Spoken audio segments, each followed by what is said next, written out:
Seven Cures for a Lean Purse, The Richest Man in Babylon, written by George S. Clason.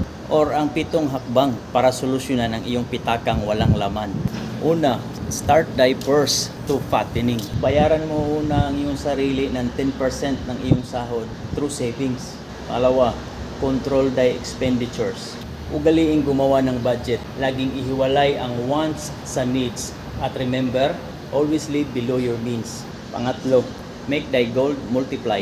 Invest mo ang savings mo para yung pera mo magtatrabaho at magko-compound over time. Apat, guard thy treasure from loss. Iwasan ang mga get rich easy scheme, obvious na mga scam. 5, make thy dwelling a profitable investment. Mag-umpisa muna sa simpleng bahay. Less utilities, less maintenance. 6, ensure a future income.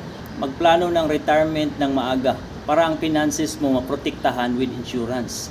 7, improve the ability to earn. Continuous learning para ma-upgrade ang skill set to increase income potential. At ang best way para gawin yan is to avoid distraction. Ang pag-ipon na hindi sapat, kaya ugali natin ang mag-invest.